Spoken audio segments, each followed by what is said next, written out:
So now today what we're going to look at is another type of visualization. But before we do that, I want to just have a few conceptual conversations.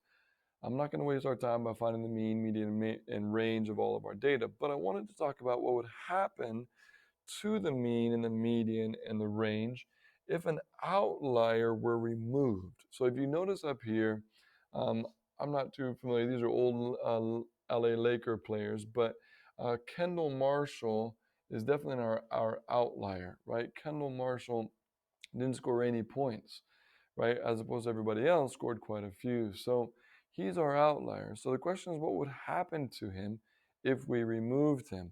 So if we removed 0 from the data and 0 was no longer included, think about that. We just removed a number that was lower than everybody else. So the mean is going to go up, right? Your mean is going to increase because we just took out the lowest number in our data, right? The opposite would have occurred if we took out our highest scoring person, right? Our highest scoring person, our mean would actually go down if we took that person out. The median is likely to go up too, but we're going to say maybe.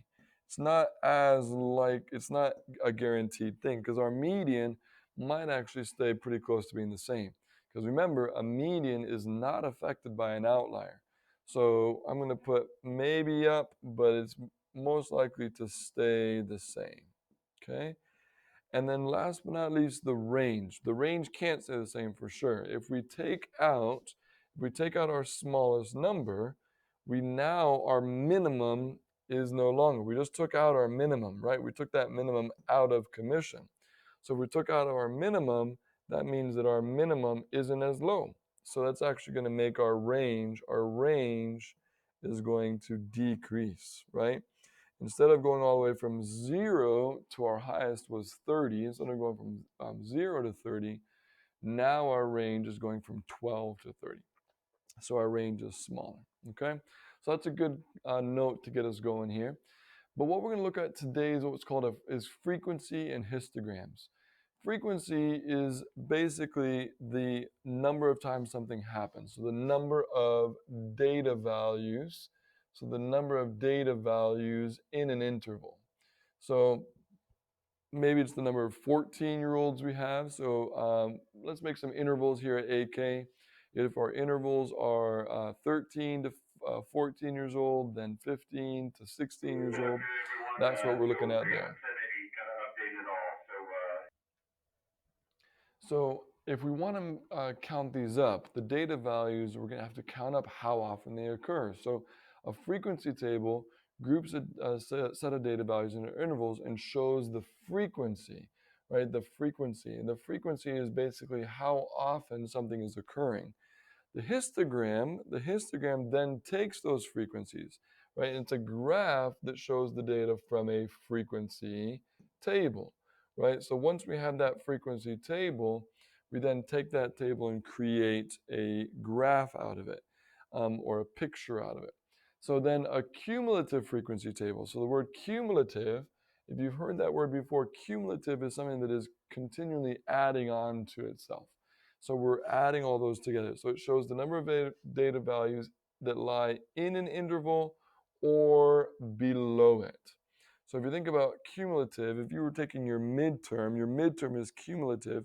It's taking all the things we've learned up until that point and before it. So it's taking everything we've learned and then everything before it as well, everything below that. So let's just really quickly fill in our frequency table here.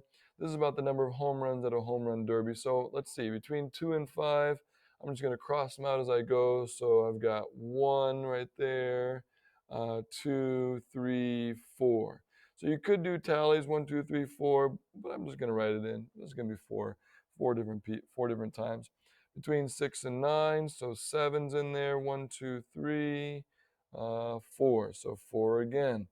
Between 10 and 13, I've got 12, 10, so 1, 2, 3, so 3 people.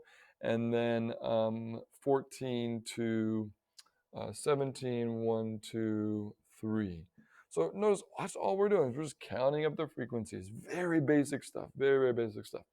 But now what we're going to do is take frequencies, So here in my class last semester, we counted up the number of people that and how many hours they spent on their phones, whether that was doing homework or texting or Snapchatting or whatever it might be, making a TikTok, who knows.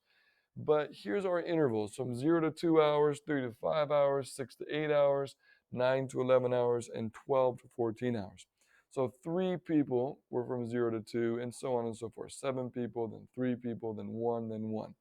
Um, but the goal then was to take that table and create a histogram out of it.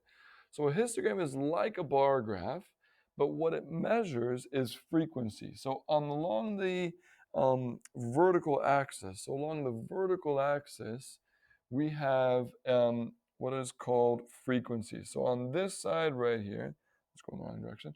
On this side right here is always frequency. So the vertical axis is always going to measure the frequency that something occurs. That's really, really important. So you can see on this case, our lowest frequency is 1 and our highest is 7. So I'm just going to start at 0 and then go up by ones. 1, 2, 3, 4, 5, 6, 7. Right?